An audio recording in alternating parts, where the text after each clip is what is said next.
There's a number of questions that I'm going to kind of roll into one here that just have to do with the overall. This is getting into some technical information.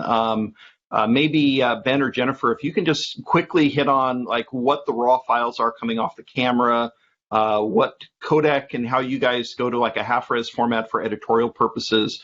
There's a lot of questions in there about, like what tools are you guys using for stuff like Mindhunter and for Mank? Sure. Jennifer, you want to talk about it? Sure. So I guess I'm not really, or actually maybe you should take this, Ben, because I'm not sure because what we did on Mindhunter was different than what we did on Mank.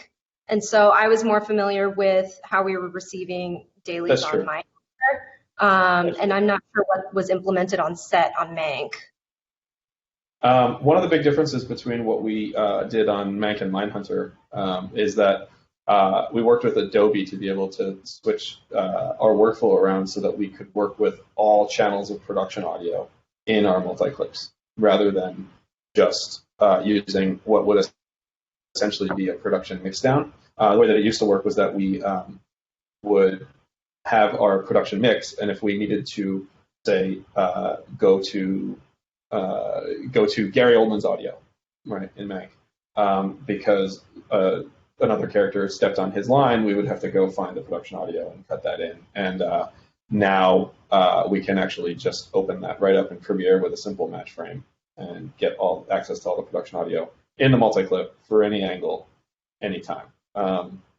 Otherwise, the technicals, we're shooting at, like I said, 8K.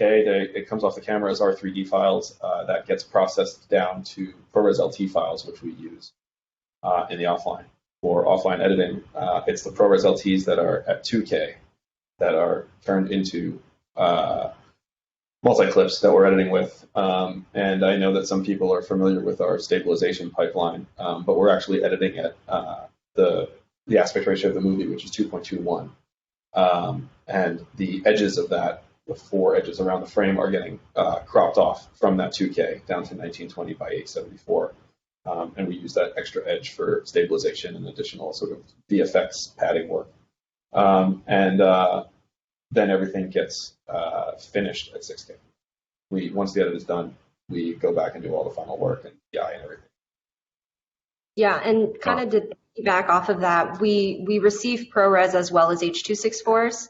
And so H.264s is what we were using when we were setting up Kirk with his remote workflow, and as well as our remote workflow for Mank, since they're smaller files. And so that's what we were using. Yeah, the H.264s and the ProRes are actually the same resolution. They're basically identically the same files except for the compressor. They have the same number of audio channels, everything. And so we sort of have a few tricks where, on Mindhunter, for example, Kirk could be working remotely in Pittsburgh, connected to the H.264s, while we are all over at the number 13 offices working off the ProRes. And as projects get synced back and forth, we trick the system into not knowing which one it's looking at, so it simultaneously links to the H.264s on Kirk's side and the ProRes on our side. And it doesn't know the difference. It plays what you give it. We can move away from the technical side here.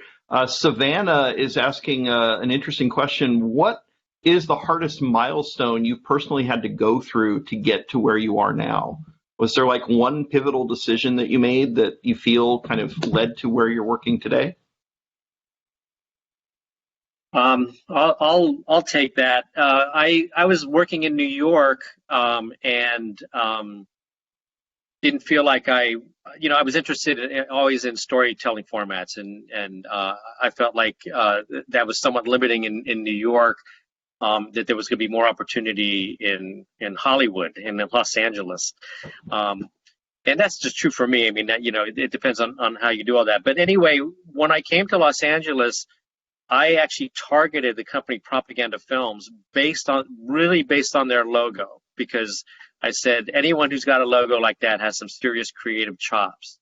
And I managed to get in to Propaganda Films. It was there where I met David Fincher. And most of my last 25 years has been on David Fincher projects. And so, I feel like I chose well. And by the way, that was the situation too when after not working for 6 months, here in Los Angeles, in a 36-hour period, I got all of a sudden 4 job offers, and one of them was a lucrative, was a highly paid job, at a visual effects company, and that did a lot of commercials. And I said, which is what I was doing in New York, and I turned that down and went to Propaganda Films and got underpaid for a year and a half. And this is where I am, and I think I did okay. Ben, how about you? I got lost in Peter's story. Can you repeat the question? Was there any one pivotal moment where you were like in some sort of crisis situation or something in your career that was like that one moment that kind of led to where you are today?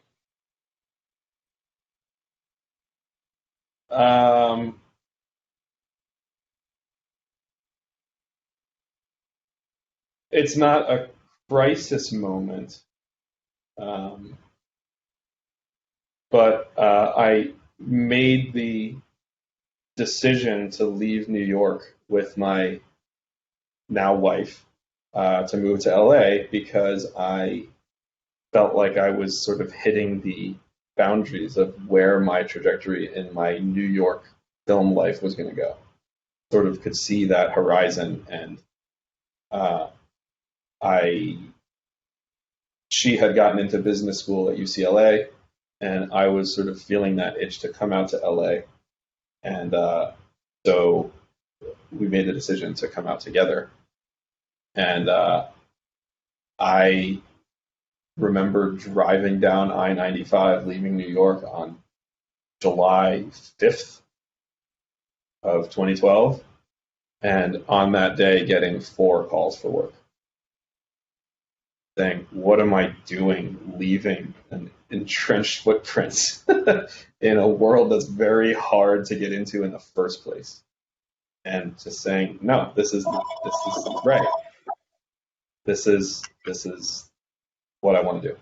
And just having confidence that I was going to go. And then I came to LA and I had no work and I knew nobody, but it was the right time to go. And the only person that I knew was in the film world out here. I thankfully had some good friends back in New York that kept feeding me some freelance work, but was my wife's cousin's wife, who worked at a music house in Santa Monica for commercials and movies. She got me my first interview, which led to my first job, which led to me meeting a producer, that led to me working with Kirk on a commercial, which then ultimately brought me over to meet Peter. And I think it wasn't like some critical moment, but it was just having the confidence of what am I doing leaving, but go anyway. Absolutely. It's a scary situation, not knowing which direction to go.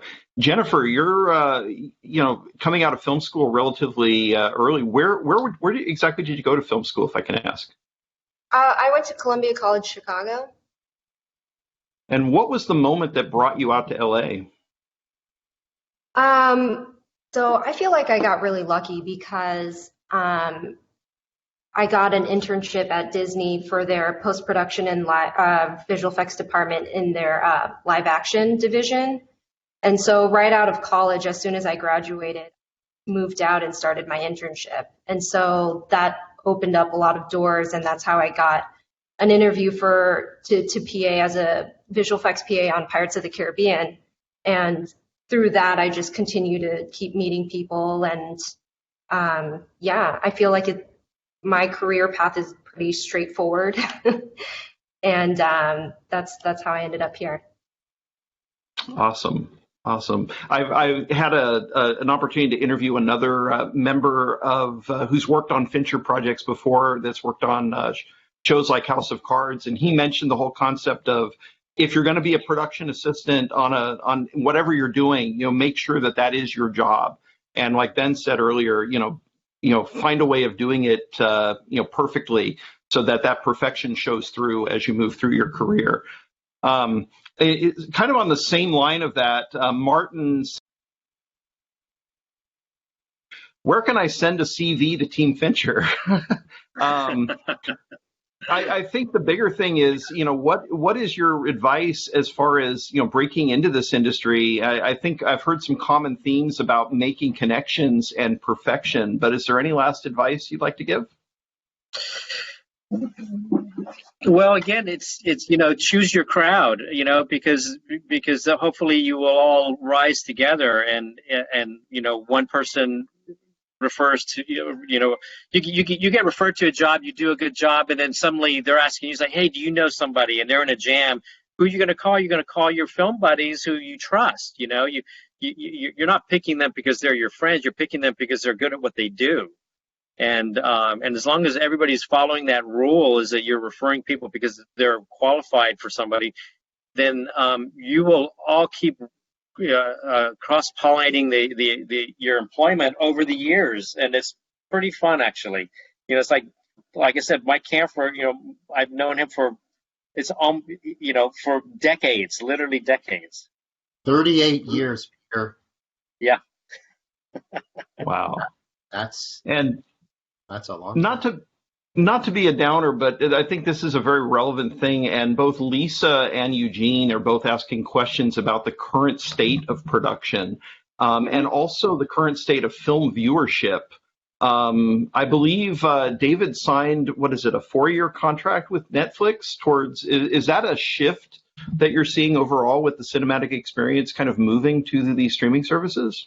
Oh, that's a shift that's been going on for a while. I'm a little vague on what exactly he did sign with Netflix. I do know that he has really enjoyed working with them, and so and to my knowledge, plans to continue doing so. In terms of the current state with pandemic, I have to tell you that there is a lot of effort going on to get things going. Permits are rising. My wife also works in the business, and she's actually out of town on a scout. And so it is starting to happen. It's going to take time, but at least it's on the ascent, And in terms of movie viewership, I think that Netflix, of all people, showed that as much as somebody like me loves to sit in a theater, Netflix wants to do that as well, and they're actually involved in a theater here in Los Angeles, but they don't see that as the only way to tell stories. And so think of it more conceptually as storytelling as opposed to a specific way of experiencing that story.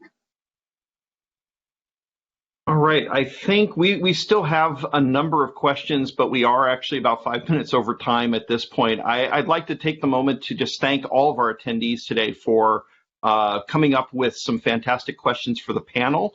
I'm going to go ahead and everybody, Peter, Ben, Jennifer, I want to thank you guys so much for being here and for taking the time to answer questions with our attendees today.